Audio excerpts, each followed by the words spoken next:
Bonjour à tous et à toutes, je me présente, je suis Nicolas, passionné d'immobilier et adepte de la location meublée saisonnière depuis de nombreuses années sur la ville de Limoges.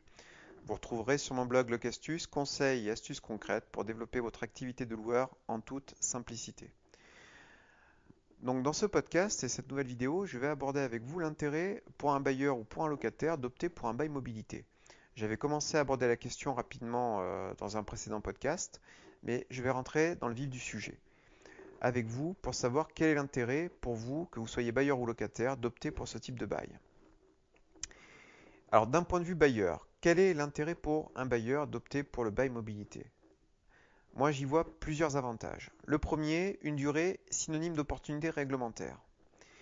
L'apport du bail mobilité permet d'éviter de s'engager dans une procédure de changement d'usage d'un logement quand vous êtes concerné par cette procédure, ou de contrevenir au règlement de copropriété quand celui-ci interdit la location de logements à des locataires de passage. Le bail, comme on l'a vu précédemment dans un précédent podcast, s'inscrit pour une durée minimum d'un mois et permet de s'inscrire dans la législation du meublé à l'année, mais pour une durée que je qualifierais d'élastique. Le deuxième volet, pour un bailleur, si tant est que vous souhaitiez aller sur ce type de bail, c'est le volet financier attractif. Bien entendu, comme je l'évoquais précédemment dans un précédent podcast, le loyer est fixé librement, excepté si le logement est loué concerné par un encadrement des loyers, puisque se trouvant en zone tendue. Cet aspect lucratif est indéniable puisque l'entretien du logement loué sera moindre qu'en location courte durée.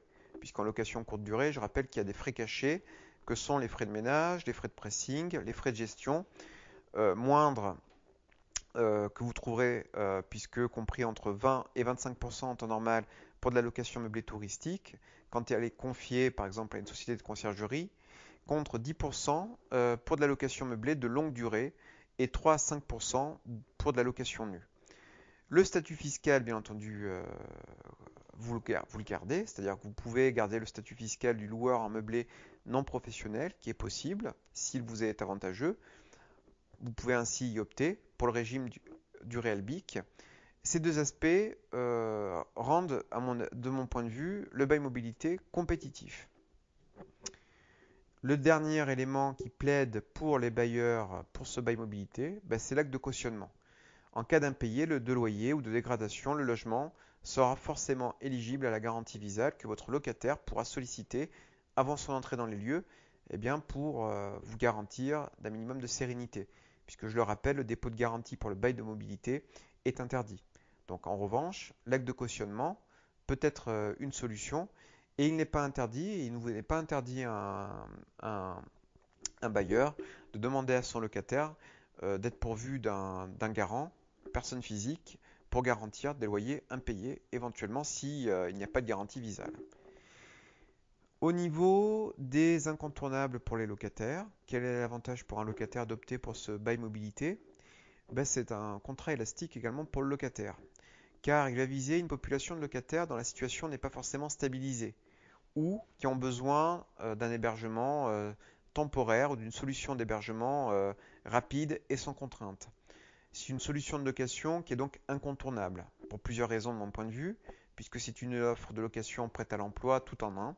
Le locataire n'a plus qu'à déposer ses valises, il n'a pas à investir dans un ameublement coûteux, donc en l'occurrence, il est libre d'aller et venir juste avec ses valises, comme je viens de l'indiquer.